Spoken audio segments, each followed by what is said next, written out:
নমস্কার বন্ধুরা, কেমন আছেন সবাই? আশা করি সবাই খুব ভালো আছেন। রান্নাবান্না অ্যান্ড ব্লগ চ্যানেল থেকে সবাইকে স্বাগতম।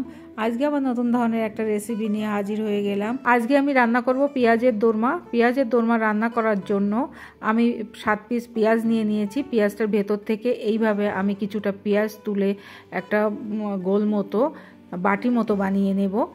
এরপরে আমি কড়াইতে দিয়ে দিলাম সরিষার তেল।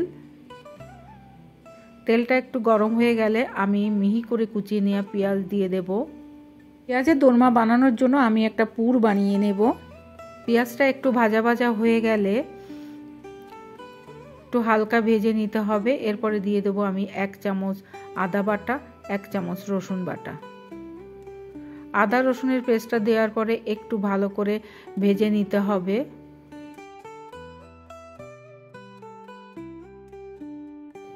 এরপরে আমি দিয়ে দিলাম কাশ্মীরি লাল লঙ্কার গুঁড়ো, আর ঝালের জন্য লাল লঙ্কার গুঁড়ো, আর দিয়ে দেবো একটু হলুদ গুঁড়ো, দিয়ে দিলাম 1 চামচ ধনিয়া গুঁড়ো, 1 চামচ জিরে গুঁড়ো। সব মশলা খুব ভালো করে কষিয়ে নেব। দিয়ে দিলাম 1 চামচ লবণ। এবার মশলাগুলো খুব ভালো করে কষিয়ে নেব।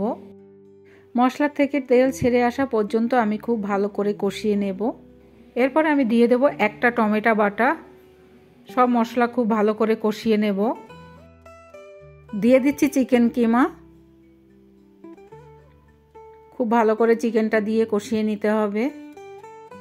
খুব ভালো করে কষিয়ে নিলেই চিকেনটা রান্না হয়ে যাবে। আমি কিন্তু একদমই জল ব্যবহার করব না চিকেনটার মধ্যে। চিকেন থেকে যে জলটা বেরোবে তাতেই রান্না হয়ে যাবে।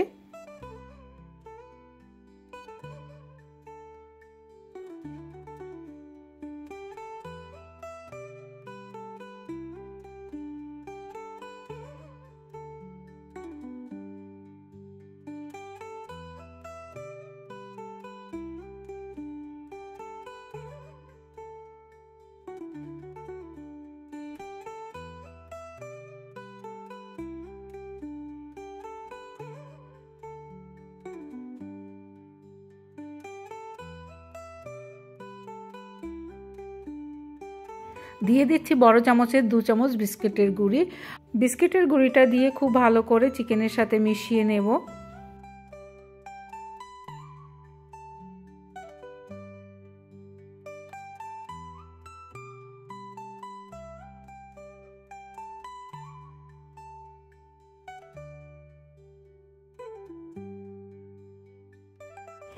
চিকেনের পুরটা আমার রেডি হয়ে গেছে। আমি 2 চামচ মতো গরম মশলা দিয়ে দিলাম। এরপরে চিকেনের পুরটা আমি নামিয়ে নেব। নামিয়ে একটু ঠান্ডা হতে দেব।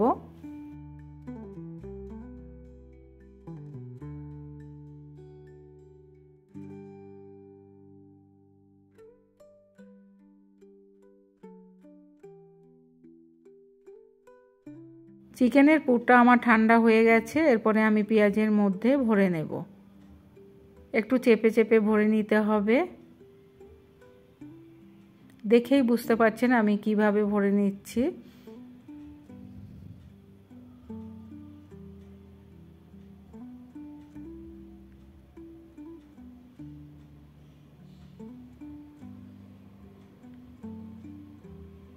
এইভাবে আমি প্রত্যেকটা পেঁয়াজ আমি এইভাবে চিকেন দিয়ে ভরে নেব।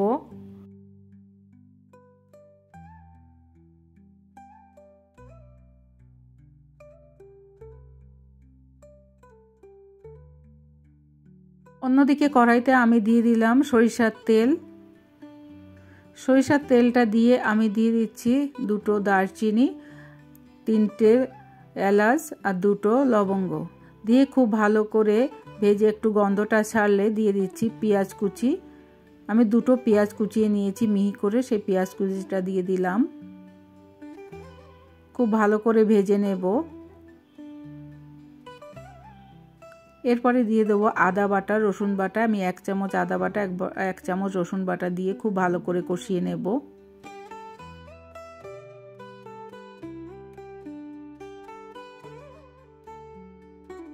দিয়ে দিলাম একটা টমেটো বাটা।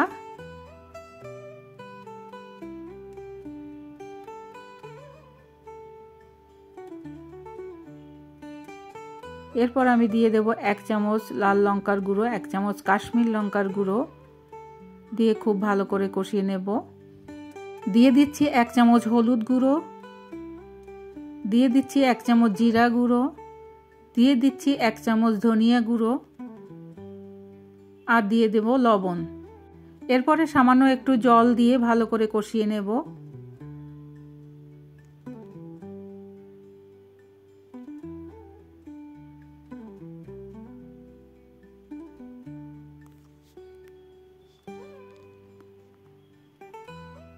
মশলাটা আমার খুব ভালো করে কষানো হয়ে গেছে, তেল ছেড়ে এসেছে।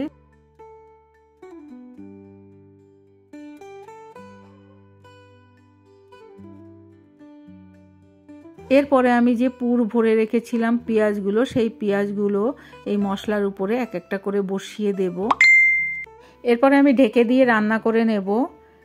যেহেতু আমাদের আগের থেকেই চিকেনটা রান্না করা আছে, এরপরে আমি পেঁয়াজটা যে একটু সেদ্ধ হয়ে যাওয়া পর্যন্ত আমি রান্না করে নেব। আচ্ছা, একটা কথা বলে রাখি, পেঁয়াজটা আগে থেকেও একটু সেদ্ধ করে নেওয়া যেতে পারে, কিন্তু আমি সেইটা করে নিইনি। আমি একবারেই করে নিয়েছি। ঢেকে দিলেই পেঁয়াজটা সেদ্ধ হয়ে যাবে এবং রান্না হয়ে যাবে। সবশেষে দিয়ে দিচ্ছি আমি 2 চামচ গরম মশলা, দিয়ে একটু ভালো করে ঝোলের সাথে মিশিয়ে দিচ্ছি। পেঁয়াজের দোরমাটা আমার রান্না হয়ে গেছে, এরপরে আমি নামিয়ে নেব। পেঁয়াজের দোরমার রেসিপিটা যদি আপনাদের কাছে ভালো লেগে থাকে তাহলে আমাকে অবশ্যই কমেন্টের মাধ্যমে জানাবেন রেসিপিটা আপনাদের কাছে কেমন লাগলো। আর আমার সাথে থাকার অনুরোধ রইল। সবাই খুব ভালো থাকবেন, সুস্থ থাকবেন। ধন্যবাদ।